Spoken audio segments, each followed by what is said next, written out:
What's up, everybody? Mikkel here. Thanks for hopping on and checking out this video to learn a little bit about where we are in the real estate market for Reno and Sparks. I'm going to go through some June numbers for you guys. Today is the 3rd of July. Happy 4th of July to everybody. If you're watching this in the future, hopefully you had a safe and fun 4th of July celebrating this beautiful country that we live in. I'm going to go ahead and hop right into it. So you can probably see on your screen right now, median sales price for June for Reno Sparks, 650,000. This number represents the highest median home price that we've ever had. So great if you're a seller, prices are going up. Some challenges if you are a buyer. The thing to note about all of these numbers is the trend that we're on and not necessarily the numbers themselves. So this 650 represents an increase every month this year since January. January, February is where we tend to see the lowest numbers. And then as we get into May, June, July, and sometimes August, this is where we generally will see the peak for median home price for the year. I'll just show you guys a couple past years. Here we are, January, like I said, 555. We're almost up 100K this year alone. Dips here, the low point, February, January, both pretty low. I don't even have to know. I just go to where the lowest point is, and I can assume almost that it's January, February. Challenges to buy and sell during those times, challenges to buy and sell right now as well. That's why you hire somebody like me. Like I said, the important thing to know is that, hey, we're going up. If you bought your home at this time last year, now you can assume that you've built up some equity into it since we are up almost 6.5% from where we were in June of 2025. So that's kind of pricing. Now I want to jump in real quick and talk about supply and demand. So first, supply. We're going to measure this by active inventory. And this is single family homes in Reno and Sparks. So if you look where we were last year at this time, wow, 27.5% more homes available.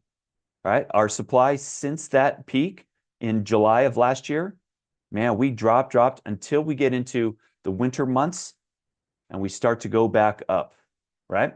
So hopefully we have some increased inventory because we definitely have demand behind it. So the important thing to know here is that we have a depressed supply compared to where we were last year, but this year, since January, it started to go back up. We definitely want to have more available because, hey, who doesn't want more options to choose from?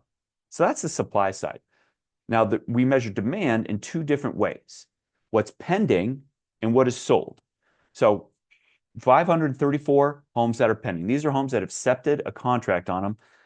You figure 80 to 90% of these are actually going to end up closing. And you can see that number is going up. So our demand is going up 13% ahead of where we were last year. We dipped a little bit after we peaked in May, or after we peaked in, May. Came down just a little bit, but not a significant amount. It almost would feel flat because it's a very, very small percentage. We do generally see this peak May because we're going to have the highest closed sales June, July generally. So the important thing to remember here is we're definitely having more demand than we did last year at this time. This should start to fall off a little bit seasonally. We do see this just about every year. Second way that we measure demand, it's going to be what actually closed. Once again, we're 13% higher on what actually closed this year versus last year.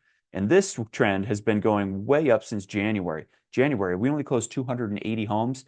We are almost twice that now at 495, showing me that, hey, we've got great demand behind us. We're still weak on our supply, and that's what's pushing those prices higher. Until we have extra supply or we have waning demand, we're going to probably continue to see those prices rise. So big rocks, what does this all mean? Mikkel, are we in a buyer's market or a seller's market? And we measure that by supply of inventory. Right now, we have a 1.7 month supply of inventory. This is down 36% from where we were last year at this time. This means that if no new homes were added to the market, we would exhaust this supply in under 2 months. If we're anything less than 3, we're in a strong seller's market, meaning sellers are going to have some built-in leverage into the negotiation process. It does not mean that you cannot buy a home. It does not mean that you can't get a good deal on it and get the home that you really want. But big rocks, we're in a seller's market. So great news if you're a seller out there, maybe some additional challenges if you are a buyer. So that's our real estate market, briefly. If you're curious about what this means for you as a buyer or for you as a seller, or hey, what does my zip code look like? Because it can change looking at the bigger picture to looking at the smaller one, give me a call. Let's set up a time to go over it. No pressure. If you just want the information, hey, I'm happy to provide it. And if you're looking to make that move, I'm happy to strategize with you just to see what we can do to help you get into that home or get out of that home and get onto your next adventure. Anyway, guys, thanks for watching. Make sure you subscribe to the channel if you want to see more videos that keep popping up. Have a great day. Happy 4th.